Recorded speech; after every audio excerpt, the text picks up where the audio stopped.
Welcome to the 2020 CASFM conference. My name is Craig Hoover, and I am being joined today virtually by my colleague Rifka Wine. We are excited to present the Vista del Rio Drainage and Roadway Improvements Project as part of the Down the Drainage Way Tract. This multi-phase project that spanned many years presented numerous challenges to the Bohannan Huston design team and our client, Bernalillo County. Together we met these challenges. We developed multiple construction bid packages that were built over time as funding became available to mitigate flooding in the 500-acre Vista del Rio area of Bernalillo County, New Mexico. Let's jump right in and explore the challenges and our solutions. In our presentation today, we are going to describe the project location, setting, issues, purpose, design constraints and solutions, hydrology and hydraulics, and the resultant FEMA loaner for the project area. Again, my name is Craig Hoover. I'm a Senior Vice President and leader of the Water Resources Group at Bohannan Huston. With me is Rifka Wine, who was the lead drainage engineer on the project. Our client for this project is Bernalillo County, and their project manager was Rodrigo Eichwald. To illustrate the project location, I'm going to jump to Google Earth and zoom out. The project is located in the southwest part of Albuquerque, which is located about 330 miles south of Denver along I-25.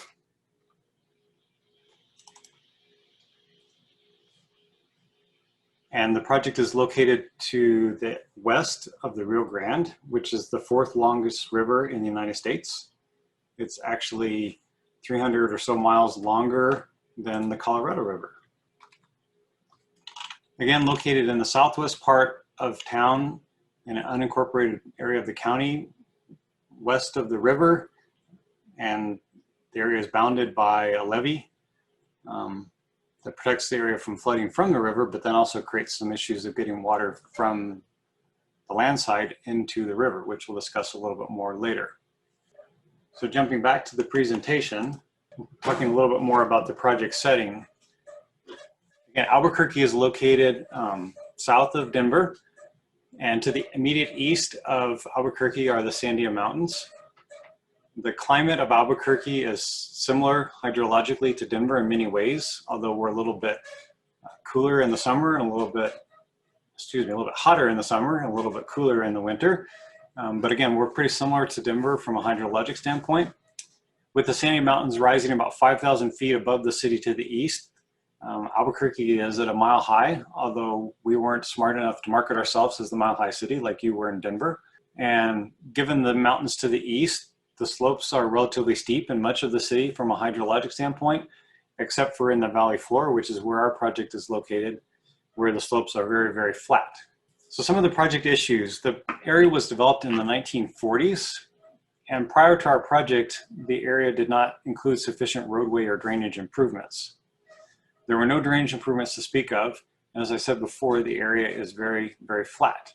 Typically, the roads were constructed slightly higher than the surrounding ground, effectively turning the private lots along the roadways into small retention ponds. The South Valley in general could be described as a waffle, where the roads are the waffle ridges and the private lots are the waffle depressions. You add rainfall, syrup, and basically you have the South Valley drainage system. As a result, most of the area is within a mapped flood zone.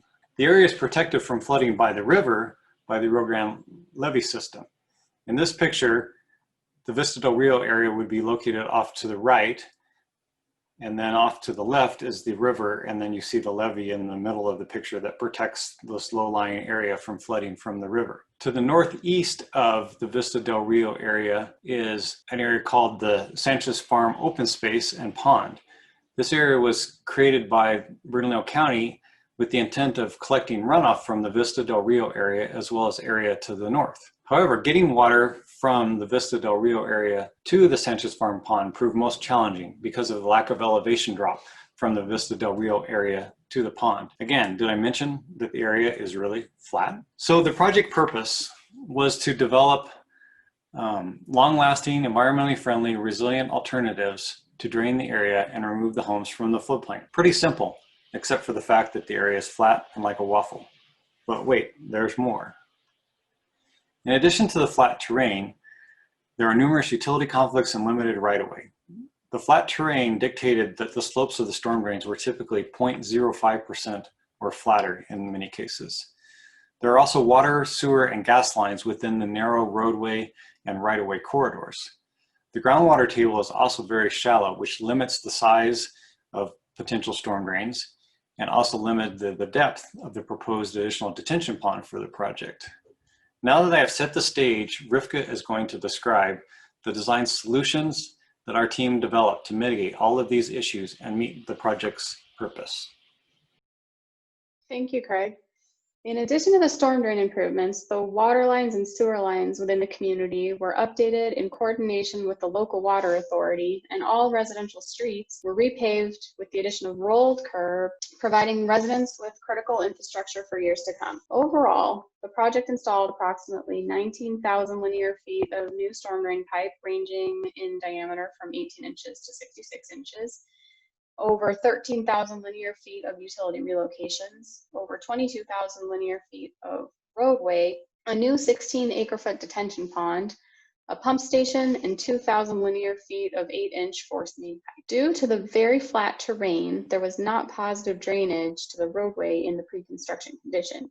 In fact, there were several locations where drainage flowed from the roadway onto adjacent properties. To mitigate this issue, the road profile was lowered as much as possible. You can see the grading drains the edge of the right-of-way to the street here in this photo. To mitigate this issue, the road profile was lowered as much as possible to collect drainage from the adjacent properties and isolate any residual floodplain in the area to the road right-of-way, utilizing the roadways in the project area for collecting the runoff and conveying it into the new storm drain system. This resulted in full reconstruction of the roadways with the addition of rolled curb within the project area, replacing the very narrow asphalt road that previously existed. In order to increase competition amongst storm drain pipe suppliers with the hopes of decreasing bid prices, Bernalillo County requested that the construction documents not specify a specific material for the storm drain pipe. With this request, DHI provided a performance specification with the required Manning's value and pipe cross-sectional area that the pipe had to meet, along with a list of all permissible pipe materials. The challenge was designing for any type of pipe where wall thicknesses varied and impacted cover and clearances. This situation also required the design of special couplings that connected various phases of work that were constructed with different type materials. This flexibility, however, led to the first use of Duramax pipe under roadways by the county and very competitive bid pricing for the storm drain, resulting in a cost savings of over $120,000 when compared to average unit bid prices. This project also included the first use of inline water quality manholes by the county. 2 water quality manholes were installed immediately upstream of the storm drain outfall into the new pond. Since the majority of small storm events are contained within a low-flow concrete line channel within the pond, the manholes help to clean the runoff prior to discharge from the pond by the pump station.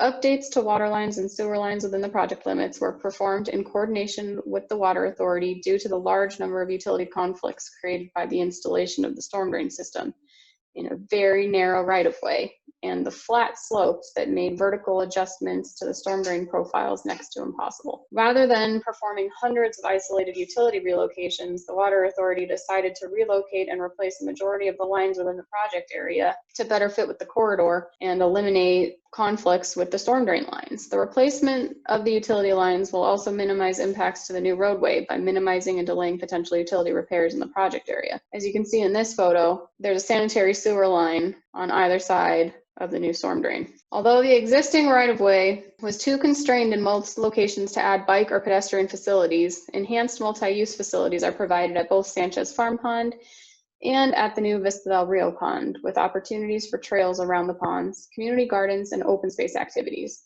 Existing roadway pavement was milled during construction and recycled for base for the new pavement section, as well as for the access road trail around Vista del Rio Pond. You can see the road that uses base course as its surface in this photo right here. The new photo had to be low enough to allow Blake Road to drain to it while not constantly pumping groundwater. So we designed a low flow channel out of concrete to keep groundwater out while providing the necessary depth to receive runoff from Blake Road to the south. This is the lowest outfall into the system.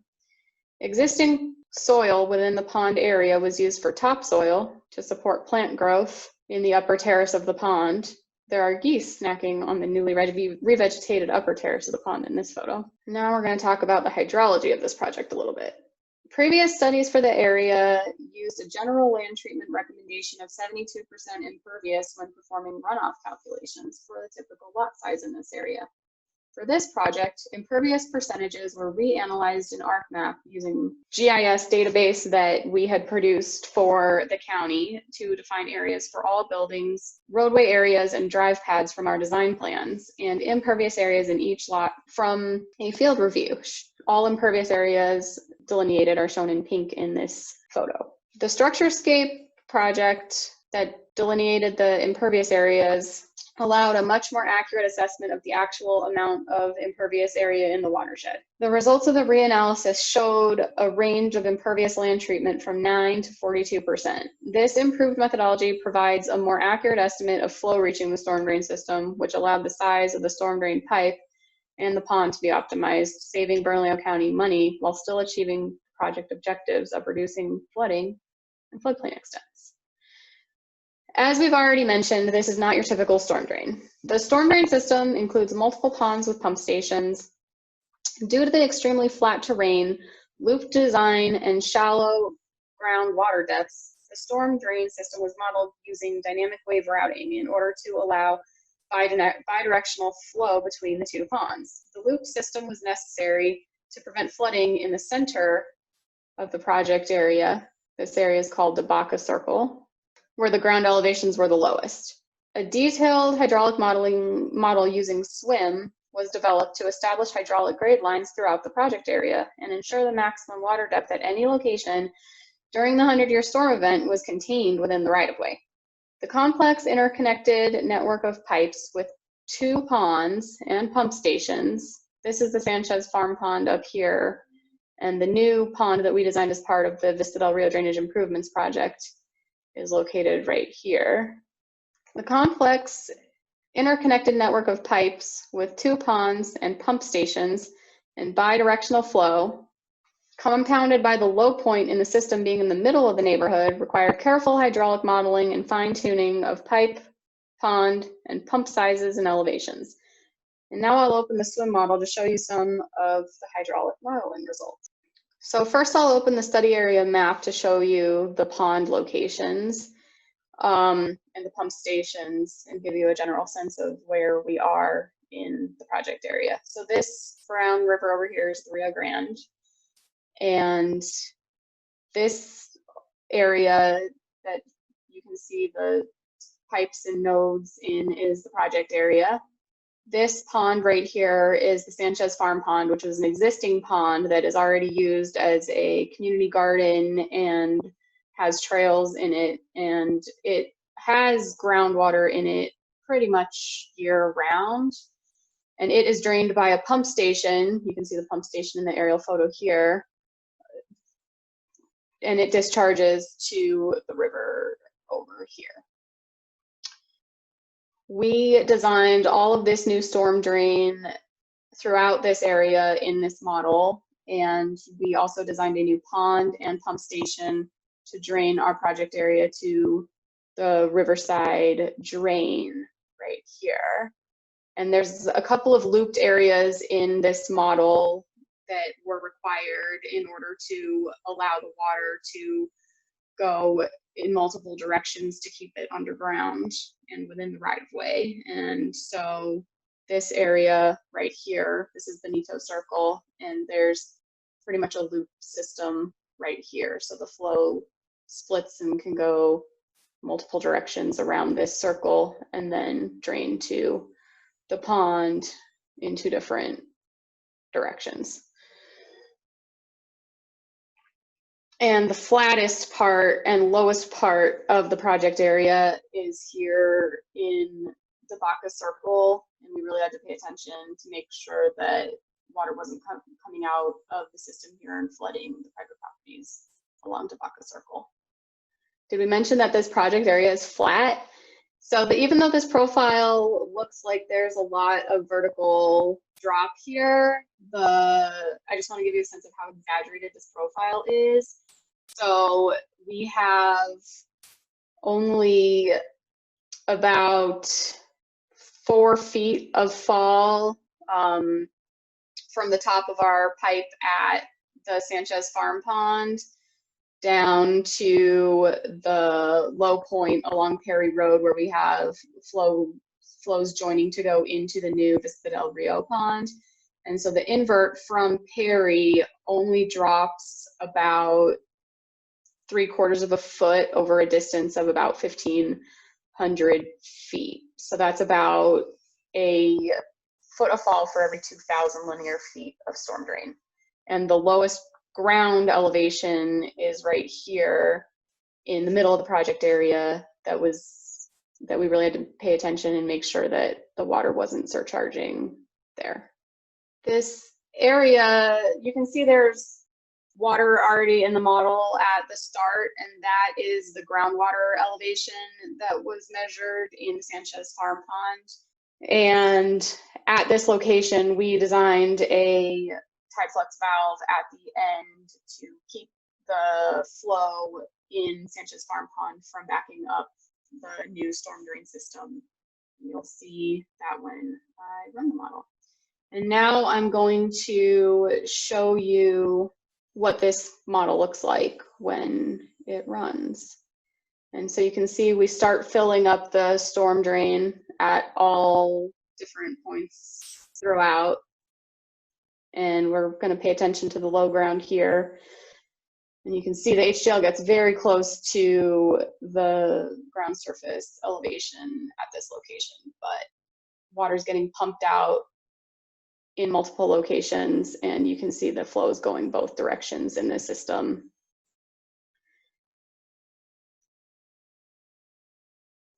And you can see how high the water is in Sanchez Farm Pond and why we need the valve here to prevent this flow from this. HGL right now is above the ground elevation in this lowest point along our model. So it takes a couple of days for the Sanchez Farm Pond to drain, so we can skip ahead in the model. So you can see that our storm drain drains toward the end. And now we're going to talk about the loamer. The Vista del Rio neighborhood had long faced issues of a limited drainage system, lack of suitable stormwater management options, and 60% of residents being located in the floodplain. We were successful in addressing the significant drainage challenges in this community and removing these residents from the floodplain. The FEMA flood insurance rate map, pre-project shown on the left, right here,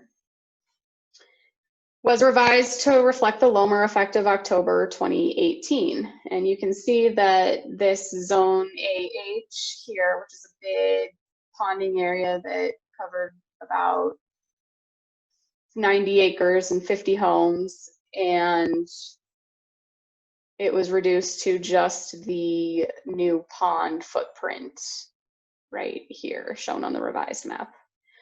We achieved the overall goal of reducing flooding and removing area residences from the floodplain, while also providing the additional benefits of new roadways and utilities throughout the neighborhood. And now we'd be happy to answer any questions you may have.